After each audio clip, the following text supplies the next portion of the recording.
Retour au studio, justement, cela nous a permis d'introduire sur la COP 28 qui s'est achevée le 12 décembre dernier à Dubaï, un sommet qui a marqué les 8 ans de la signature de l'accord de Paris.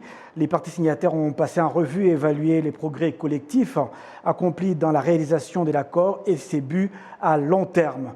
Pour faire un tour d'horizon de ces grands rendez-vous, nous avons l'immense plaisir de recevoir dans cet entretien de la semaine Monsieur Aimable Twahirwa, expert en communication et en changement climatique.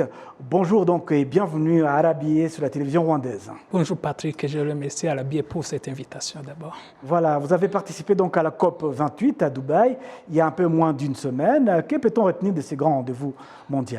Comme vous le savez, la COP se tient chaque année. Donc la COP 28, ça a quand même généré des résultats que je dirais positifs parce qu'il y a d'abord une feuille de route qui a été élaborée pour l'élimination des combustibles fossiles. C'est la première dans l'histoire de la COP parce que d'habitude, comme vous le savez, les combustibles fossiles sont utilisés dans la production industrielle des pays industrialisés surtout. Et comme vous le savez, donc ça a été la première chose, un acquis pour la COP. L'autre chose, c'est juste les pays ont convenu de doubler la capacité énergétique et aussi l'efficacité énergétique. Quand on parle d'efficacité, c'est-à-dire utiliser moins de ressources pour générer l'énergie. Parce que vous savez, le continent africain est le plus affecté par le manque d'énergie, le manque d'électricité. Autre chose, c'est juste la mise en place du fonds dommages et de dédommagement, qui a été réclamé depuis la COP 27 à Sharm el-Sheikh. Donc ça a été un acquis, je dirais, parce que les pays même ont fait des promesses. Donc, mais c'est une goutte dans l'océan, mais quand même, on voit que c'est un acquis pour la COP 28. Nous allons y revenir en tant qu'expert en changement climatique. De quoi peut-on se réjouir pour l'avenir de la planète? Je dirais tout d'abord, pour le continent africain d'abord, comme je venais de le dire, donc les combustibles fossiles, si le continent africain est le moins polluant, alors qu'il est le plus affecté par le changement climatique, par les effets de changement climatique. Donc c'est un acquis quand on voit que les pays industrialisés venaient de définir la feuille de route, même si le calendrier n'est pas bien établi, mais on voit quand même qu'il y a l'espoir dans l'avenir que les pays africains puissent s'en sortir de cette situation. Oui, et donc, quels sont donc les défis auxquels le monde doit s'attendre?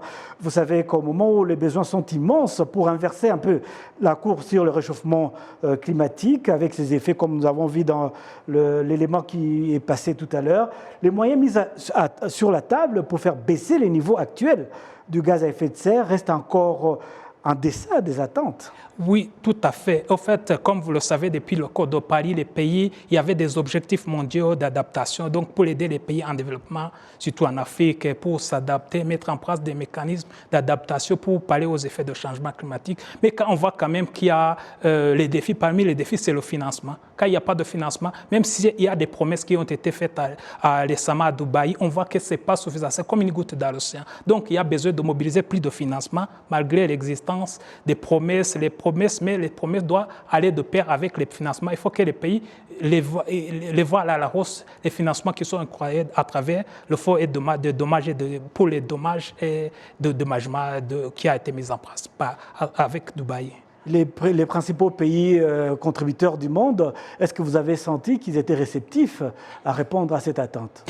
Tout d'abord, je dirais que les pays n'étaient pas encore prêts parce que vous savez, quand il s'agit des négociations, d'abord, il y a les partis qui sont d'un côté ou de l'autre, mais on voit qu'au départ, ils ont insisté que le fonds, finalement, même le bloc Afrique a accepté, le groupe Afrique, bien sûr, les négociateurs africains, ils sont convenus que le fonds va être hébergé par la Banque mondiale, mais ce n'est pas du tout efficace si la Banque mondiale doit héberger le fonds. Il faut que le fonds soit indépendant et opère au niveau de la Convention cadre des Nations Unies pour le changement climatique. Donc, ça fait partie de l'un des défis. Et puis, la mise en œuvre aussi, ça fait partie. Si on dit que les pays vont doubler les capacités énergétiques, le continent africain dispose de potentialités pour les énergies renouvelables. C'est une transition pour quitter les énergies fossiles pour aller vers les énergies renouvelables. Il faut qu'il y ait des moyens, il faut qu'il y ait des financements. Donc, les pays ont besoin de financements adéquats pour pallier aux effets de changement climatique.